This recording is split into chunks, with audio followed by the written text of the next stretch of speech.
Okay, let's resume. Let's try to finish the discussion and finish the two topics under your type 1 hypersensitivity, reactions to anaphylaxis, and allergic rhinitis. So these two are actually interrelated to one another.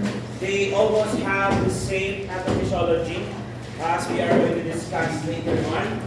So for that, we are going to start first discussing your anaphylaxis. Okay? So siguro naman, since we've started nursing, you have already heard about anaphylaxis, right? So anaphylaxis is basically a clinical response to an immediate type 1 hypersensitivity immunologic reaction between a specific antigen and an antibody. So the specific antigen, these are the allergens, okay, that you were allergic into. So basically, kung atopic yan, pinanap mo yung allergy, or something that you have developed due to too much exposure. Now, anaphylaxis, when mediators are released systematically, example, after injection of a drug or after an insect sting, for example, a bee sting, wherein it occurs within minutes and can be life-threatening due to bronchial constriction. Take note of that, bronchial constriction and subsequent airway obstruction, and also your vascular collapse. Three things that will happen here: bronchial constriction, airway obstruction, and vascular collapse.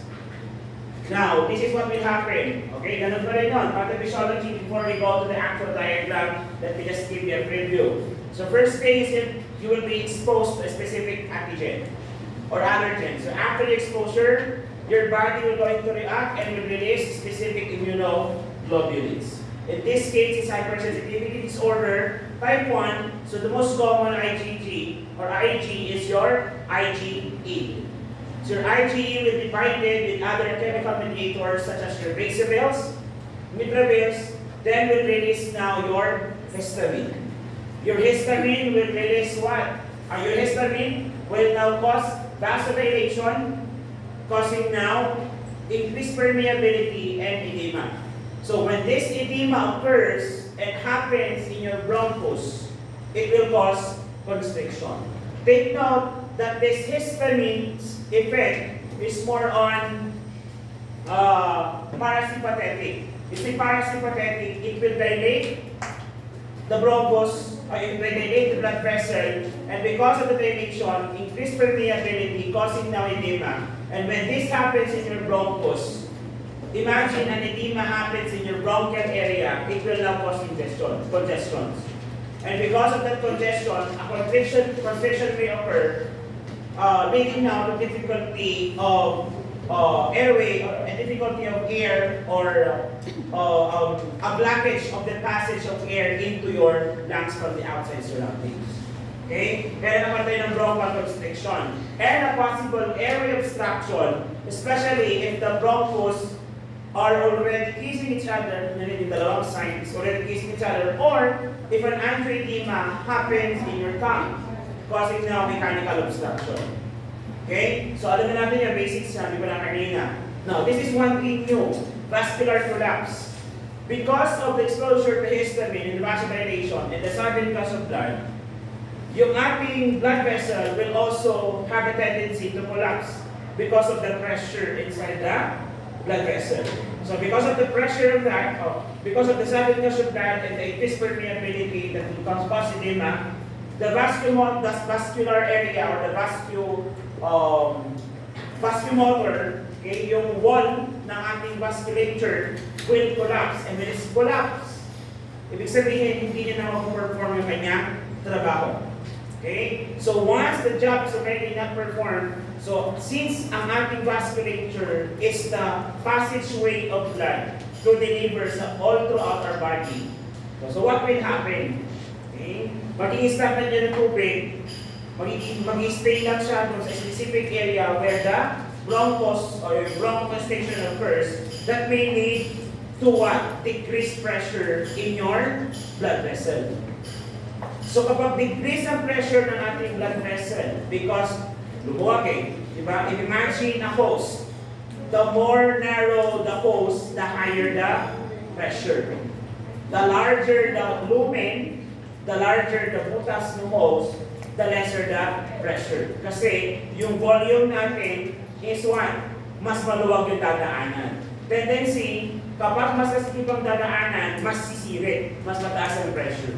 But since ito, nag-dilate, lumuwag ang daanan, ano mangyayari sa pressure ng dugo? Bababa. So nagkakaroon tayo ng hypotension. Isn't it? So hypotension. Now, hypotension due to the vasodilation will now be interpreted by the brain as decreased blood volume. Ibig sabihin, parang konti ang tubig sa katawan ko. Or parang konti ang tubig sa katawan ng tao ito. So kailangan ko mag-compensate.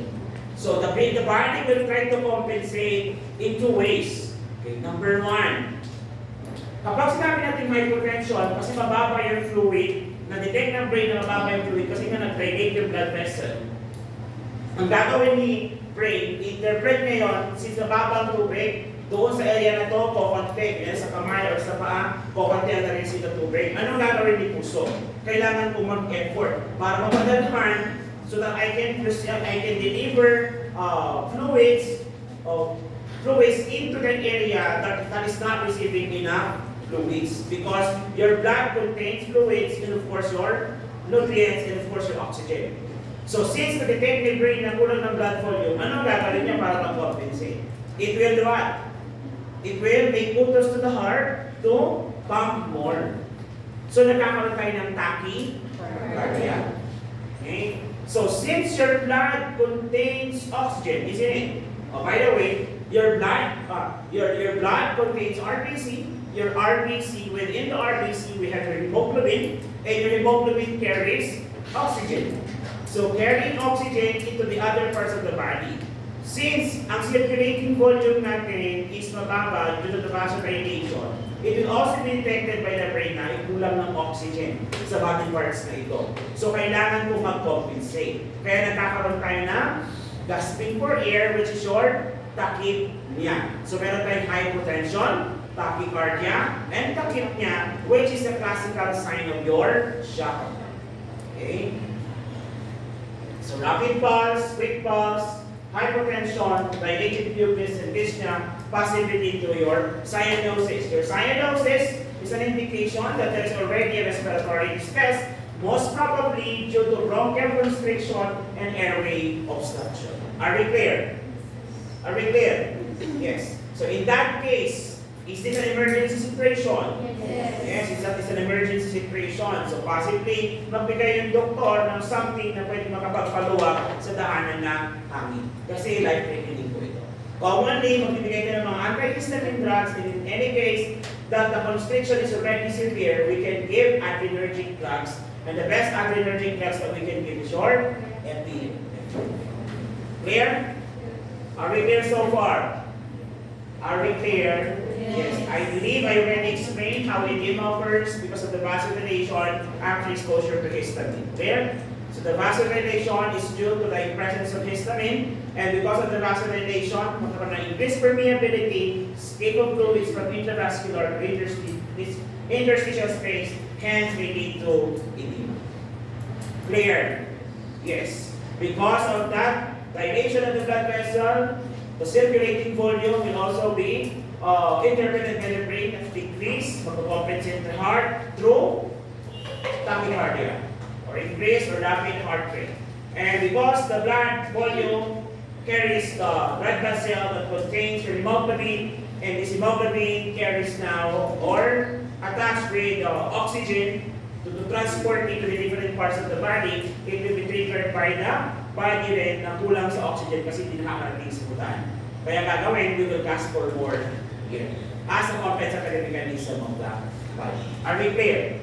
Yes. And that is all because of the activation of your immune response. From the release of your IgE from exposure to the release of IgE and binding it with chemical mediators and the releasing of your antihistamine that will now affect the cellular functions. Okay? Bronchial edema and angioedema may lead to death. So, bronchial edema. So, if the edema because of the vasodilation occurs in your bronchus, imagine yung sinasabi ko, Okay? Si trachea, tapos yung mga alveoli natin, biglang namaga. So, isn't it that the trachea or the bronchus is actually the passageway of airway, of a passage of air from the outside into your lungs until nagkaroon ng cellular oxygenation. Isn't it? Okay? Ang nangyari, yung mga daanan namaga. Tapos, sa pipig, part din natin yung gastrointestinal tract, and at the same time, this is where some of the air is passing through from the nose or from the mouth into your passing through your epiglottis pag nag-open punta sa lungs. Tama? Namaga din yun, kasama na si dila. Kasama na si pharynx. So nagkaroon ng pamamaga sa dila, nagkaroon ng pamamaga sa pharynx. So imagine all of those congestion, ibablock nila yung airway. So if it's blocked, can the air pass through the airway passage? No. In that case, pwede magkaroon ng cyanosis, and if not untreated, may lead to the patient's death. Kaya may namamatay ba due to bisting? Yes. Kaya may namamatay ba due to other conditions that causes anaphylaxis? Yes. Okay. So now, this is an example of a patient suffering from your anaphylactic shock. Okay. What's the problem with this one? Actually, sa ito manananggal. Hindi siya totally nagkabit, right? Tapos yung kinain niyang dugo, mag-hemolytic reaction. Yun ka manananggal. What if yung manananggal nakakain ng HIV positive? You see, or he also suffers from HIV. Alam, diba? Okay, so the pathophysiology of this, para mas maliwanagan natin, let's go to diagram. Okay, so let's go to the picture again. Exposure to the specific antigen. So basically, yan si Miss Ascotillo na napatakaw, kumain ng maraming shrimp. Eh, yun pala, allergens niya yun. Okay? O kaya nagpunta siya ng Mount Apo. Nag-hiking na naka-short and sleeveless. Achieve! Tapos, wala, yun. Picture, hindi niya alam, meron pa na bees. Na bee sting. So, nung nakagat siya kasama, nag-solo. Gusto niya daw kasi magpag-isa, makalimutan ng lahat, lalo na yung MS niya. So, for example, ayan. So, the body will now react and release your IgE. Okay? Interaction with specific IgE and will bind it to other mediators, such as your basophils and neutrophils. Sine? So it will combine until such time it releases your histamine. So the release of histamines and bioactive mediators may lead to what? Activation of platelets and eosinophils that may lead to smooth muscle spasm, bronchasm, and mucosal edema, and vasodilation, flushing, urticaria, angioedema, hypotension, and bronchoconstriction. So that is your pathophysiology of your anaphylaxis. Okay? So the presence of eosinophils and neutrophils, which is your diaphragm, your basic differentials, once it goes to the area kung saan nangyayari yung histamine, kung saan na-release yung histamine, magkakaroon sila ng chemical reaction causing now irritation, hence spasms and edema.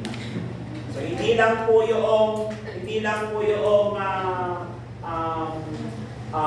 kapag kasi may sugat or where the site of infection occurs, ang gagawin ng blood vessel is to dilate para magpadala ng maraming chemical mediators in the area to include your WBC differentials and histamine, and those will create now your chemical reactions plus the sudden gush of blood will also fill in that area causing the edema. Okay? So that is your pathophysiology of your anaphylaxis. Now, what are the most common causes of anaphylaxis? Anaphylaxis that may lead to anaphylactic shock. Okay? That may lead to anaphylactic shock. Ano yung mga yon? So we have your foods. Yung mga allergens na foods na meron tayo. Allergen foods. Seafoods. Example, peanuts. Do you like peanuts? Yes. How do you like your peanuts? Sometimes wet, am I right? Sometimes dry, and sometimes oily. Diba? Ano yung wet? Nilagang man eh. Did you get it? Ano naman yung dry? Sinanga. Ano na sinanga? Yes, sinanga ka naman eh.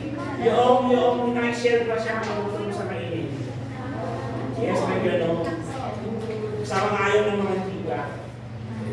Ano ba? Oily ka ba? Prito. Anong sunog? Oily pang sunog? Oily yan. Peanut, of course. Pag social ka naman and stateside ka. So meron yan yung peanuts, like yung walnuts, peanuts. O cashew, meron lang tayo na, di ba? May kasunod tayo, di ba? Then almonds. Almonds. Ano bang peanut? Ano gusto mo yung lagay dyan? Yung isang peanut ba na inisip mo nakaka-allergy? Sa mga nakakaisip ko, you are a green leafy vegetable. Ano ba? Shellfish. Diba yung friend mo na ng agaw? Ang madamon, shellfish. Shellfish. Shellfish. So ano meron ito? Mataas na iodine, right? That's why if you have a shellfish allergens, kung allergy to shellfish, meron ka na rin po allergy sa iodine. So kung may allergy ka sa iodine, bawal ka na rin sa mga iodine content. So kung bawal ka sa mga iodine content, bawal ka sa mga testing treatment that requires iodine. For example, contrast video. Ano yung contrast video? Radioisotopes, yun. Or for example, your CT scan with contrast medium. So yung mga contrast medium kasi natin are made up of iodine. So take note whenever you hear the word contrast medium, always ask the patient kung meron siyang allergy siya, selfish. Yes. Kung may allergy sa shellfish. Kasi kung may allergy sa shellfish, meron na rin siyang allergy sa iodine. At kung may allergy sa iodine, hindi na rin siya pwede sa mga contrast medium procedures. Okay? Aside from that, so ang sarap pa naman ng shrimp. Have you tasted? Of course, shrimp, nakatingin naman na kayo, tama?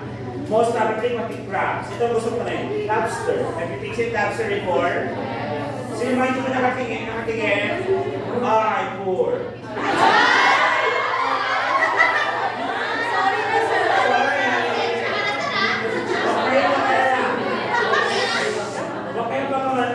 Kapag kunwari ako, hindi pa ako nakatingin. Balang araw, gusto ko bumili ng beach house. There's a beach. Ibang beach house ay inis naman na. Just for ako, parang everyday, mag-type na ako, na ulamin ko. Kung ginagawa ko lang, mangis. Maninisi. Sa tingin niyo ba, magaling ako maninisi?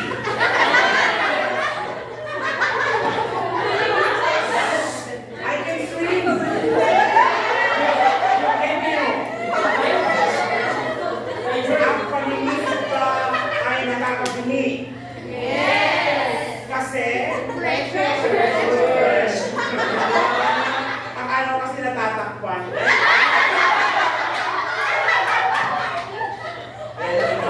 Pag ganyan na lang ang usapan na, pakabuhay nyo. So ano rin ang sigato? Pag sumisit, nakakapiling. Nakakakalbo din ba?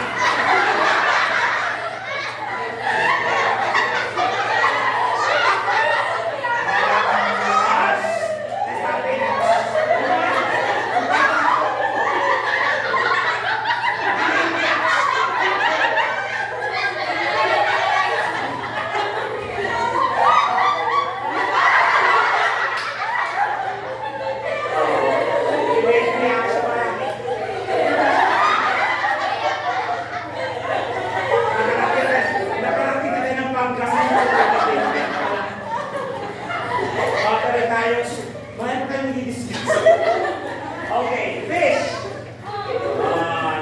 Fish with munggo. Did you get it? Basic. Fish. What is your favorite fish? Tinaw?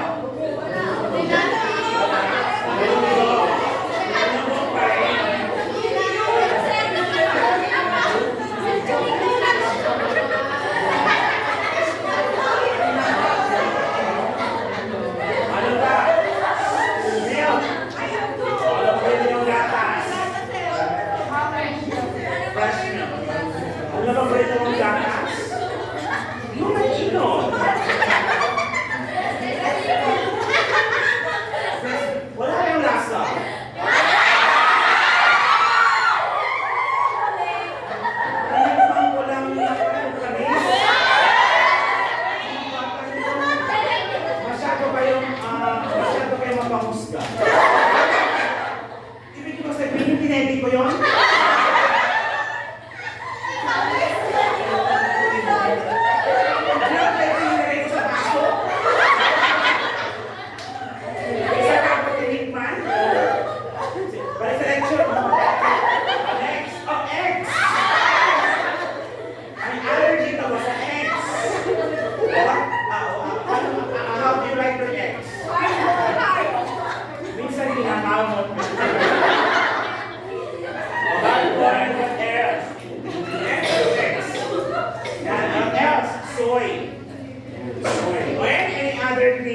That can be caused or can be an allergen. So marami naman yung mga pagkain.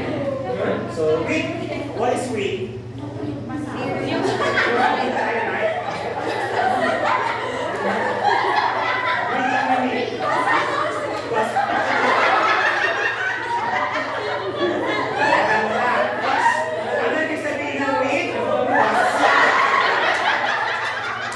Basta marinig natin siya.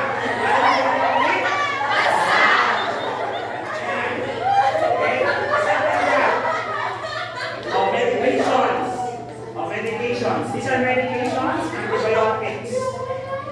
Okay, antibiotics, what else? Allopurinol. So allopurinol, para saan to? So mataas ang mga uric acid, mga mahihilig sa mga buto-buto. Anong buto-buto? Mga breed products. Yan, beans, ano pa?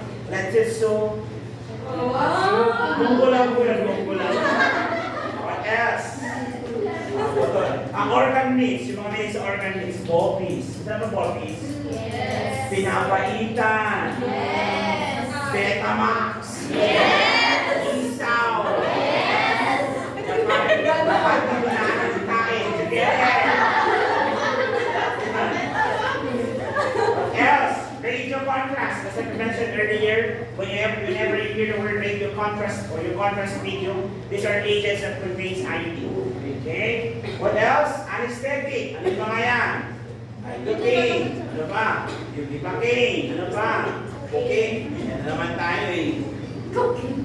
Hindi ko kasama yun. Pag ginamit mo yung anti-ka, hindi ka allergic. Okay? Vaccines. So most vaccines are derived from outside sources, like for example, duck embryo. Yan. Or chicken embryo. Kaya kapag nagbibigay ka nito mga to, kadalasan kapag may, for example, yung pneumococcal 23, binibigay natin sa matanda na pneumococcal vaccine. Kapag ikaw ay may duck embryo, or may kwanta sa duck, or ano tabi ito, allergy mo ang duck, hindi pa pwede mag-vaccine. Okay, so yung mga exceptions natin. Next, hormones. Insulin, vasopressin, and melanocorticotropic hormones. So these hormones are actually possibly kinuha sa mga hayop. And of course, aspirin plus your non-steroidal anti-inflammatory drugs. Dahil sabi nga nila, there are medications ngayon na hindi na kailangan ng skin test. Okay, kasi nga, readily prepared na yung mga antidotes. Okay. Sa Pilipinas, hindi pwede yun. Okay. Kasi yung tayo nagtitipid, yung meron. Okay, so wala tayo ng mga antidotes. Kung meron na, medyo high-end din mga hospitals. Or baka regional na yan. Okay? Aside from the foods and medications, we also have your, kamusta ba kayo? Sige nga rin. Tawas kayo ng tao. Vaccines.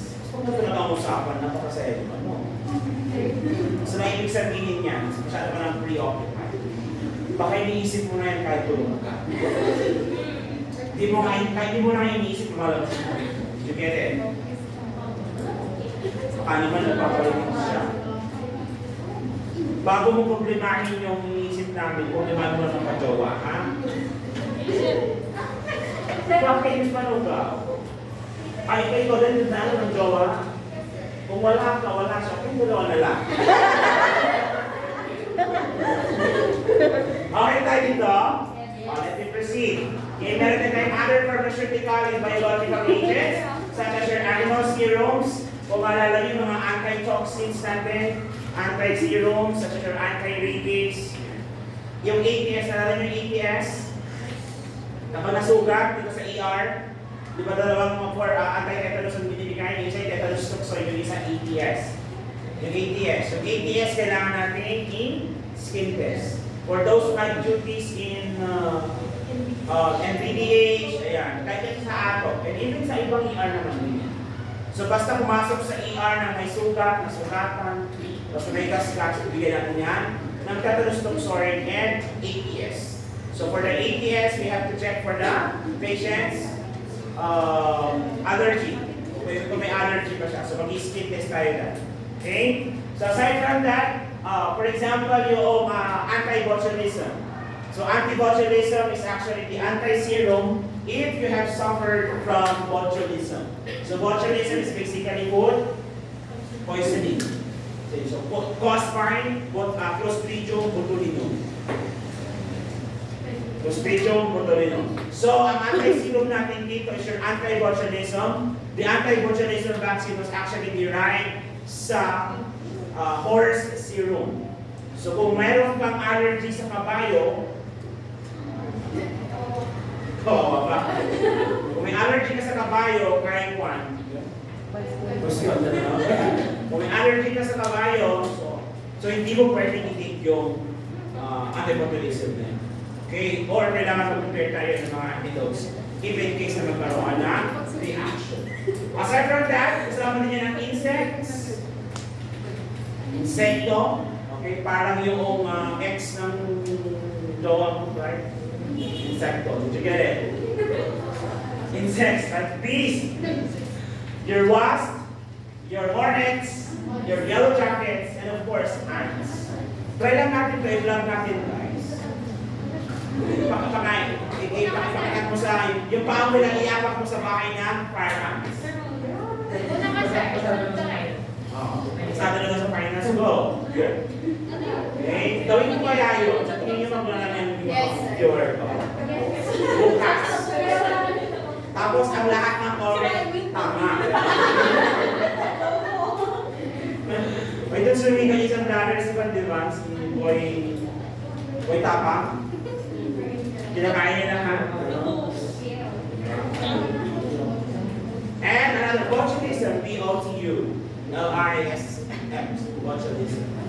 Okay? And the last one is latex. So latex, so it's either gloves or non-medical and medical latex or containing latex. So diba sa hospital, you're using the latex gloves. So if you have allergy to latex, you have to get a special non-latex gloves. Kadalasan it comes in blue or green color. Parang tela. Ano pa? Yung mga latex. Condom! So, Mr. Juan, gusto mo bago yung intercourse, lumaki, tapos may latex allergy ka, ilagay mo para mag-bulge. Okay? It will increase in size drastically. Ganon. After the intercourse, ano mangyari? Castration. Because of necrosis. Gusto mo yan? Sa ladies, pwede naman. Sisikip. Congestion ang mangyayari. Basta pag naipit, tatakbo kayo sa ER ng magka-pasok. See? That is your latex as one of the common causes of anaphylaxis. Okay. Do you have any questions? Now, what if our patient already has or already been exposed? Susulat mo pa yan, ano?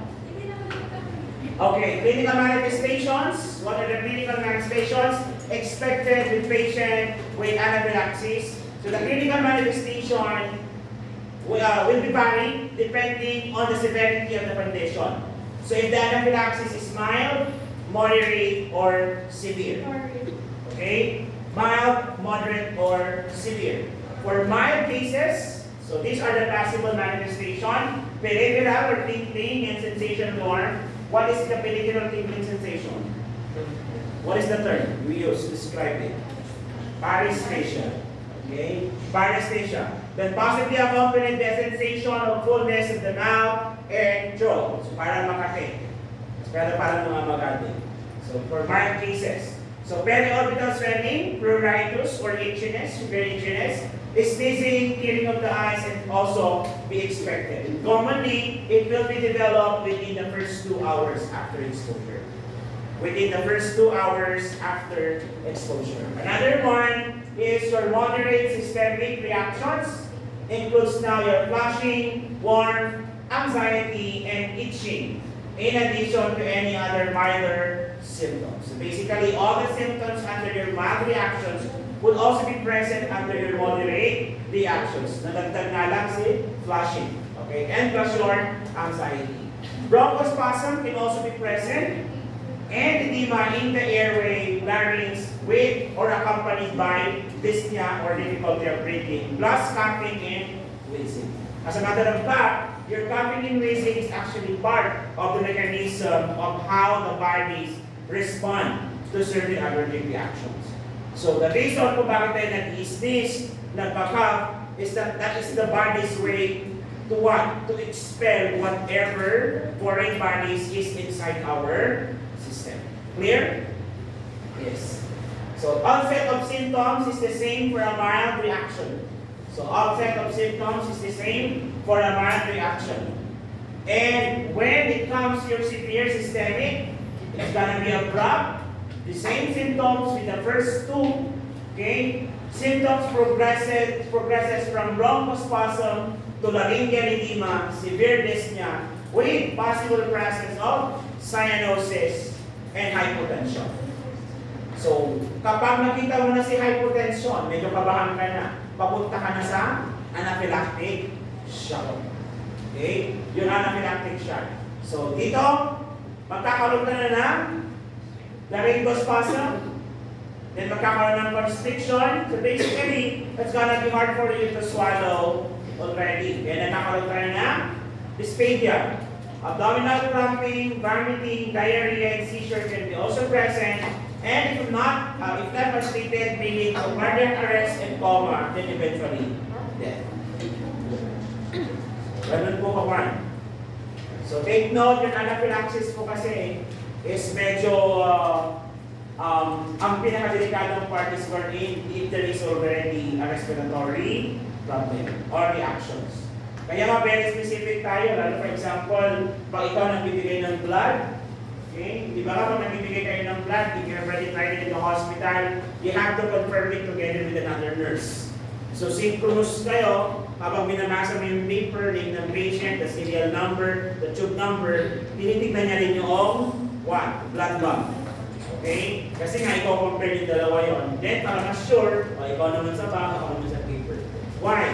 That is to make sure that the patient will not be transfused with a blood that may cause allergic reaction or hemolytic reactions. We will be discussing that as part of the type 2. Okay? Type 2 hypersensitivity reactions. Are we clear with this one? Can I move?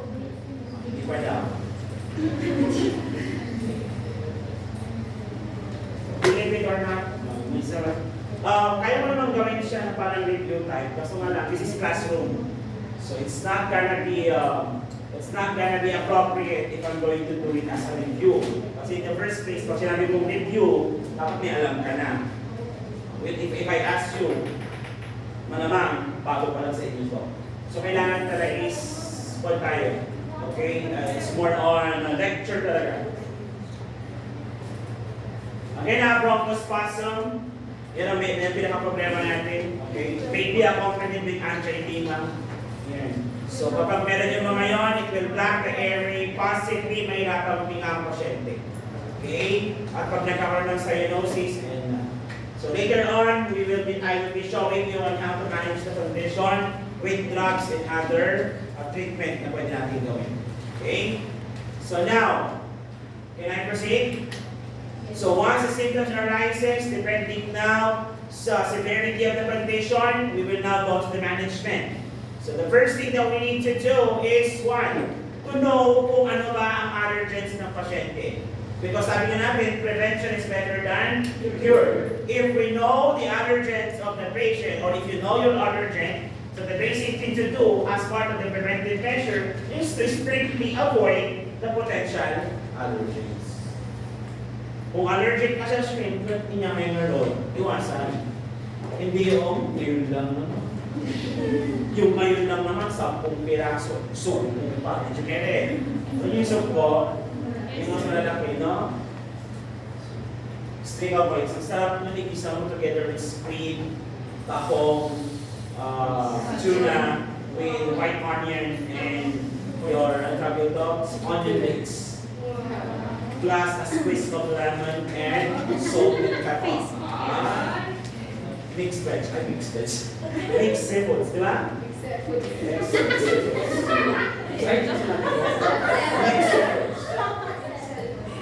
Next, medical management. For the medical management lines, you focus depending on the severity of the condition. For the severity of the condition, so manage depends on the severity of the reaction. So if in case the patient were exposed to a certain allergen, the initial thing to do is to assess the respiratory and cardiovascular status of the patient. Okay? Assess the respiratory and cardiovascular status of the patient. If in any case that the patient's condition is severe and leads to cardiac arrest, then you should be prepared to perform cardiopulmonary resuscitation. So CPR. So for the CPR, you can do it in two ways. Either you will do the hands-only CPR or the CPR for healthcare provider. For the hands-only CPR, you will not do the two ventilatory breath. So ano gagawin mo? Just pure compressions na. Okay? Diba? Suddenly collapse. Hey, are you okay? Hey, are you right? Patient's not responsive. Activate emergency response. Call 911. Then check mo yung pulse. Breathing simultaneously. 1, 2, 3, 4, 5, 6, 7. Patient's not breathing.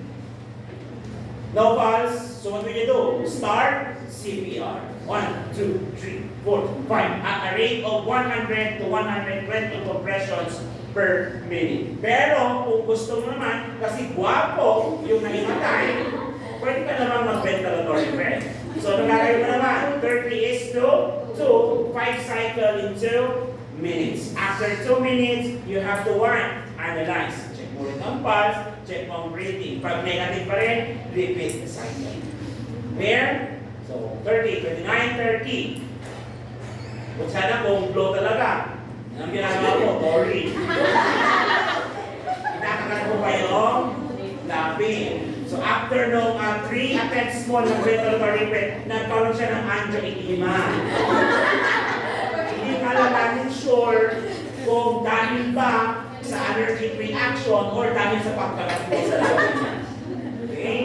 So dahil sa cardiopulmonary resuscitation, CPR. Supplemental oxygen can also be given, especially if it's available, pero kung wala, provided during CPR if patients become cyanotic, dyspneic, and wheezing. Okay? So, kung ikaw ay isang dakilang nurse na kahit pumunta ng SM, may dalang oxygen, mas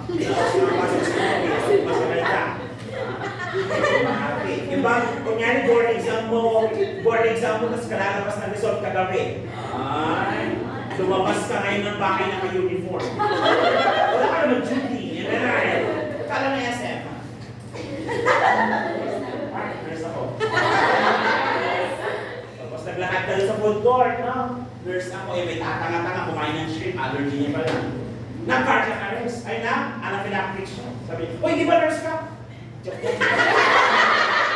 Masakis ka po. Kaya naman, pag sinuot mo na yung puting uniform, panindigan mo, ay, honors ako. Diba? Punta mo yung pasyente. Depende kung lalagyan o hindi, kasi nabibigay ng pating airway, diba? Paano pag naglalang ka sa escalator? Biglang nakapilaktrik siya. Natumba-tumba, gulong-gulong. Depende yan. So you have to maintain a pating airway. Nurse ako. Pumunta ka ngayon, am I right? So nurse ka dahil accident yan, hindi mo pwedeng basta-basta igalaw ang kanyang head. Kasi baka ma-discrash yung kanyang cervical, di ba? Sa cervical cord. Ano gagawin mo ngayon? So you can do things. Pag hindi naman product ng accident yan, you can still do the head tilt chin maneuver. Nagawa nyo na yan, right? Sa demi ng CPR. Ngayon, kapag siya ay product ng accident, nalaglag, nasagasaan, motor accident, hindi mo pwedeng basta-basta. Kailangan stabilize mo yan. Pero paano ko i-maintain yung airway? Open the jaw. Yung natang jaw, pass. Silipin mo ngayon kung may nakabara ka dun sa buwan. So pag hindi mo disgrasya, Yun, applicable lang yun pag na-disgrasya. Pero pag nakita mo naman na hindi na-disgrasya, nandyan lang siya, bigla natumba, pwede mong galawin, tama? So, nung hindi mo alam ang gagawin, sabi mo, sabi ni Mr. Pasco, dapat hindi ginagalaw. Maghintay daw. Maghintay. Ikaw mo na. Di ba nurse ka na kayo for? Masahista po ako doon sa salon. Marami na gano'n na yung mga salon ko, naka-scrub. Kung di mo siya naka-scrub, so magkalang tayo minsan, color pink pa, tapos color flows, kahit kung ano, walang niya. Tapos pinabin niya no? Estima, ganun ba yung ano kagay pagpasa ng board exam? Pagkapasa ng board exam, bigla ka naman siya, pero dogs tayo, sangkip, naka-uniform. Ano ba yan? Sino pa pasangkip ng December dyan? Sa kanan sir, pag lumabas ang resulta ng MS. Basta mo muna yung MS, basta bago yung board exam. Okay, sir, brother. Okay, ito. What happened to the lungs? Severe cases. Okay, bronchospasm, constricted bang bronchus. Yes. Ang sample sa constricted bronchus, common, magbibigay tayo ng antihistamine, adrenergic drugs. Magbibigay tayo ng epinephrine. So, epinephrine 1 is to 1,000. So, dadalyon po yan. So, dadalyon ka and administer subcutaneously in the upper extremity or thigh and may be followed by a continuous intravenous infusion. Okay. Question. Paano nakakatulong ang epinephrine sa pasyente na may bronchospasm or nag-aanong ng anaphylactic shock? It will try to dilate the bronchus. Kasi nga, ang mga epinephrine adrenergic drugs causes sympathomimetic effect. Pag sinabi natin sympathomimetic effect, everything goes up, everything constrict except lungs. Except sa lung area. So, imbis na constriction, ang gagawin niya, dilation. Clear tayo? So, bigyan mo agad yan.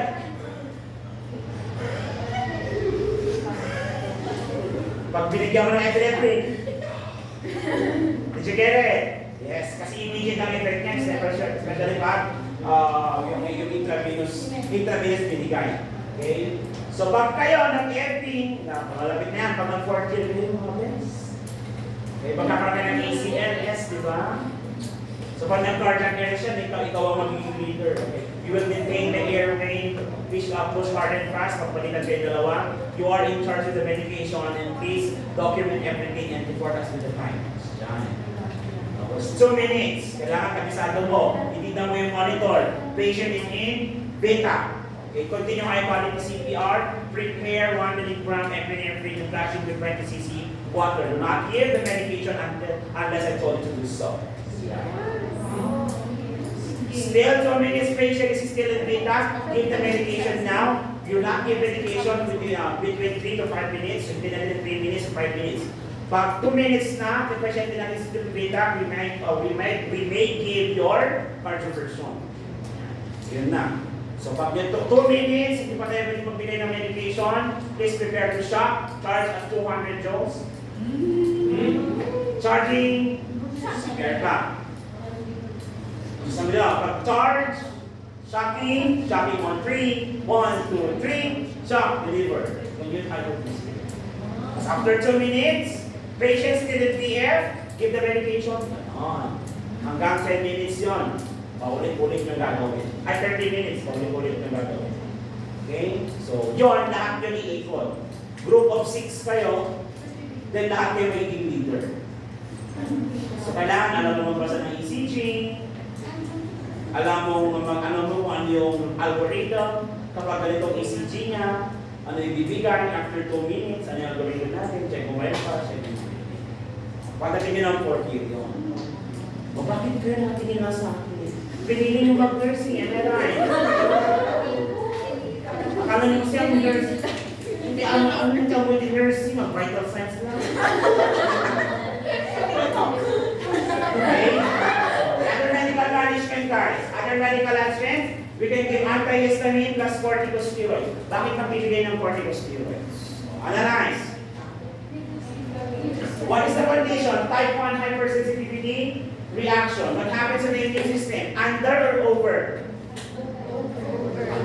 Under or over? Over. Hypersensitivity. Hypersensitivity over ang immune system natin. That's why the signs and symptoms are occurring.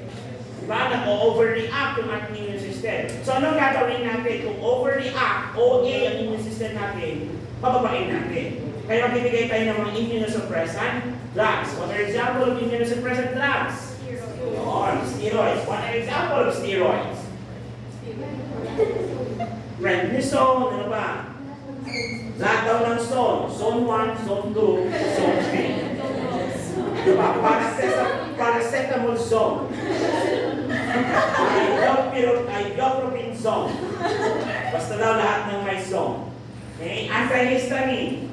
Okay, yung mga mast cell stabilizers such as your ranitidine, loratadine. Okay, i-discuss din natin yun. We also get administered to prevent the occurrence of reaction in the tree, urticaria, and angioedema. Intravenous fluids will also be given. Dapat po yan, fluids. Maalala nyo kanina, may hypotension pa tayo.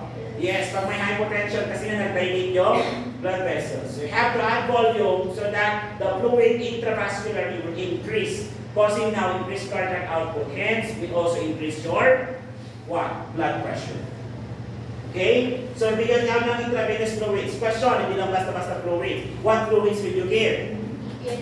PNSS. So, that's the only compatible fluids with the blood in terms of reaction. Okay, huwag ka na magbigay ng iba. PNSS, kasi mas safe. Okay, kasi nga, isotonic yun, at the same time, it has the same component doon sa ating intravascular fluids. Okay, kaya PNSS ang bibigay natin. Magbibigay din na yung mga volume expanders. Yung mga volume expanders, yung mga what? Nagpapadami ng plasma. Okay, volume expanders. Vasopressors for the pressure, blood pressure, administered to maintain blood pressure and normal hemodynamic status. Okay, hemodynamic status. Take note, the patient is in shock, possible in shock. Kaya nagbibigay tayo ng mga fluids na to. Clear? Are we clear? Yes. Another one, aminophylline and corticosteroids administered to improve airway potency and function. Okay? And if with episodes of bronchospasm or history of bronchial asthma or chronic obstructive pulmonary disease, we will give aminophylline and corticosteroids. Then, once the patient were exposed, for example, may mga cases na gano'n yung parang multiple exposure, parang 5 sila pero yung isa hindi nag-react. Okay? So within 2 hours, nag-react na dun sa apak, yung isa hindi nag-react, you should not be complacent. Why? You still need to monitor yung pasyente na na-expose na wala pang reaction kasi nga, possible na baka meron siyang rebound or delayed reaction. So you have to monitor that patient who were exposed to specific antigen for 4 to 10 hours. And if in case that the condition becomes severe, you have to monitor the condition 12 to 14 hours. Because an emission, okay, a rebound or a delayed reaction may occur within those times 1. Are we clear? Are you sure? Are you sure? Clear po ba tayo dito? Maliwanag po ba, Mr. Slinky? Skinny jeans. Huwag naman masyadong skinny. Hindi makahinga sa bed. Baka mabaho. Sayang. Clear tayo dito? Are we clear? Are you sore? Sore. Picture eh. Sabihan mo ng baka. Bakit ba namin? Next, nursing management. Of course, we are nurses. Diba? Ito kasi mga to, si doctor ang may utos niya, right? So, implement natin yan. So, di ba gagawin natin bilang nurse? Of course, assess the patient. At 5 na rin. Assess the patient, and of course, it has to be prioritization. Airway, breathing, circulation, and circulation and visibility. ABCD. Tama? Ngayon, sabi ko kanina, pag yan ay product ng accident, di ba? Bawal mong galawin ang ulo, right? Okay, nag-negative breathing, negative pulse.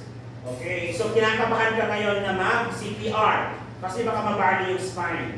Take note that during the prioritization, A, B, C, D. So airway bago disability. So wag mo na munang alalahanin na baka malumpo. Kasi nga, wala namang kwenta. Kahit hindi nga siya nalumpo, pero hindi na humihinga. Here tayo. Unahin mo muna gawa ng paraan para huminga yung pasyente. Okay?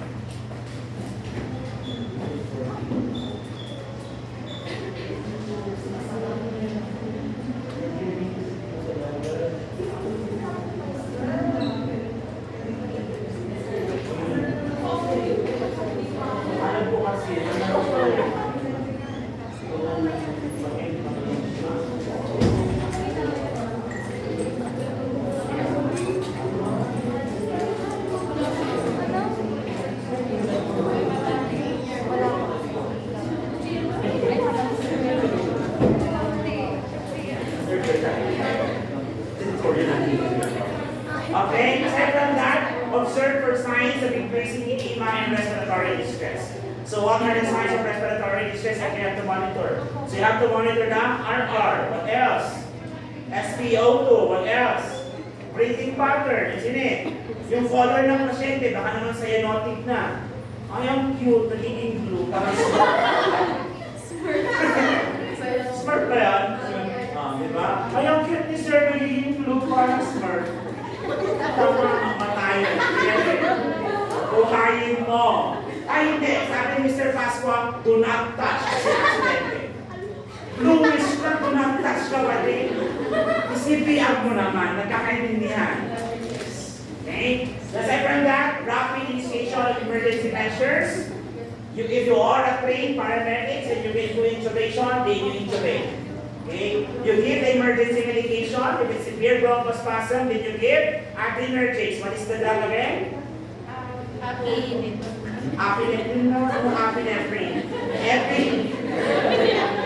Epinephrine. You give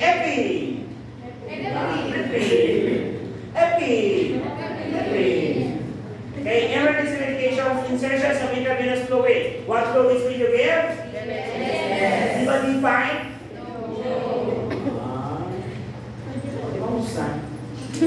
Plasma expander and oxygen. Okay, depending kung pwede violate sa cannula. But of course, kapag iyan ay naka-intubate na, then through the AV tube. Okay? Are important to reduce the severity of the reaction and restore cardiovascular function. Are we clear? Yes, mahirap ba mga pasyente nito? Mahirap ba i-handle? Yes, emergency situations. Pero, clear yan. Filipino nurses are the best. Kahit hindi alam. Did you get it? Okay na tayo dito. Just a few more slides, din tapos na tayo sa anaphylaxis. Then, allergic rhinitis. Actually, kung na-discuss ko ang allergic rhinitis sa inyo, advance na tayo. Hanggang dito lang ako sa konti. Dalawang section. Okay? And it's still 3:15. We still have a lot of time. Okay, can I proceed?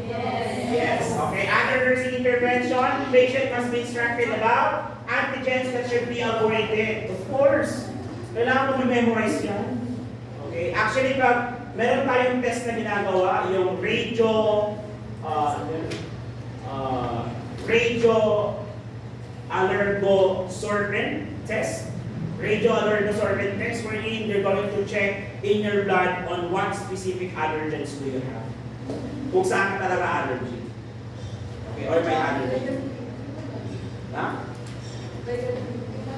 Siguro meron. Siguro sa mga high-end hospitals. So may mga immuno centers. Kung parang St. Luke's pa meron. Huwag ka pumunta sa St. Asa.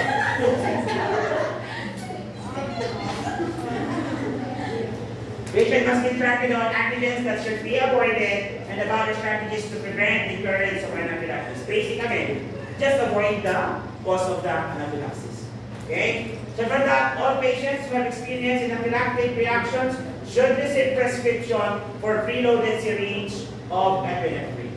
So sa atin sa US, meron din tawag ng EpiPen. Ano yung EpiPen? Siguro din-discuss din sa inyo sa RESPAN as part of the management kapag may asthma attack. EpiPen wala. So yung EpiPen basically is a preloaded. So basically pag inatake ka, saksak mo lang. Dito, para maguloy si Sir. EpiPen! Next, okay, the nurse instruct the patient and family in the use. Okay, in their use, and ask the patient family to demonstrate a correct administration. Of course, if you will be letting the patient to use, okay, EpiPen, you have to demonstrate even how to use. Okay, kasi papagawa natin yung parang ginagawa natin sa school. So you demonstrate it first, ito kung gagawin nyo, then afterwards, okay, sila naman ang gagawa. Para alam nila. And you let other members of the family to do it as well. So that hindi lang yung pasyente may alam, so that pag dumating yung time na yung pasyente is nawala na ng palay because of the severe constriction, bronchoconstriction, then at least may family member na marunong paano magbigay ng epinephrine. Okay, we call it in the US EpiPen. Pagbaliktad yung pagkatusok, di walang mangyayari. Nothing will happen. Ikaw ang natusok. Pag ikaw ang natusok, then since preloaded yun, lalo pag hindi yung dosage nun is hindi akma sa katawan mo, pwede kang mag-cardiac arrest actually kasi bibig sa palpitation na. May-effect yun. Like for example, hindi mo kailangan ng epi, biyakin na ngayon.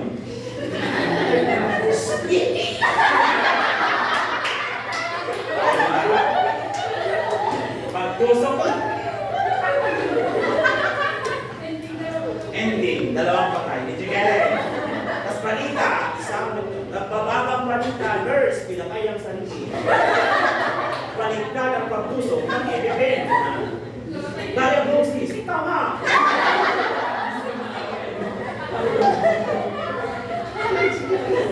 Okay, and yan. At tapos na ba? Last line for this condition. Last line for this condition, nursing management. If in case lang, you will become an ER nurse, what will you do? So, according to the book, mahilig po kasi ako nito, nilalagdag ko lang sa lecture. Alam niyo sa book, people nurse sa card, madalas may mga naka-box. Priority action, alert, muna na, di ba? Basahin niyo mga yun, kadalasan niyo naman nakalabas sa exams, board exam. Okay, example is this one. Priority nursing actions. So please remind yourself this quickly. If in case that an anaphylactic reaction occurs, quickly assess the respiratory status of the patient and maintain a perfect airway. So check mo agad. Respiratory cardiovascular, check the. Of course, pwede mo na i-check, ha? Hello. Pag magalaw naman, conscious, check mo muna. Respiratory status, huminga, breathing pattern, kamusta ang oxygen saturation. Kapag nasa ER ka, of course, may pulse oximeter naman yun. So malamang mati-check mo yan. Then after that, call healthcare provider and rapid response team. If in case that the oxygen saturation is below normal, you give oxygen inhalation. Then start an IV infusion. What is the IV? Fluids that we're going to give? PNSS. Then infuse normal, saline, prepare to administer diphenhydramine or epinephrine depending on the patient's severity of condition. Pag more severe, of course, epinephrine ang binibigay natin. Pag hindi naman ganun ka-severe, we can give your diphenhydramine. Cetirizine. Pero kadalasan diphenhydramine. Then document different actions and taken compliance response. So ano nakalagay dito? Parehas lang i-explain niya. Then tayo? Are we clear? Do you have any questions? Clarifications? Violent reaction? Did you learn? Yes! Ano na ulit ang drug of choice natin for severe conditions? Yes! What is the fluid of choice? Yes! Nagkakaroon ba tayo kapag meron ng anaphylactic reaction na nangyari sa ating vasculature? Constraint dilate? Yes! Pag may dilation tayo na nangyari, increase permeability, decrease. Leading to edema.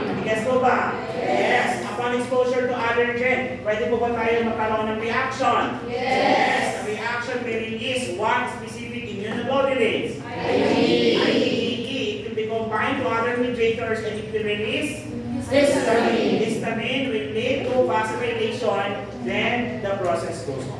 Clear? Yes. Are we clear? Yes. Sino pong may macular atomic dermatitis, angioedema, or your urticaria? Macular lesions.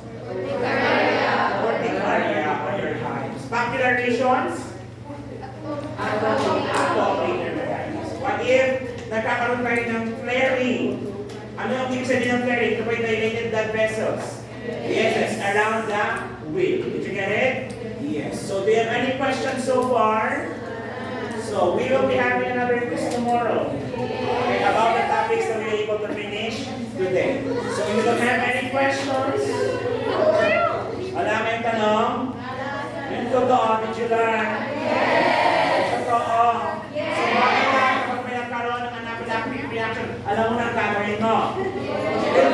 Happy. Ano yung yes? Magdala ka?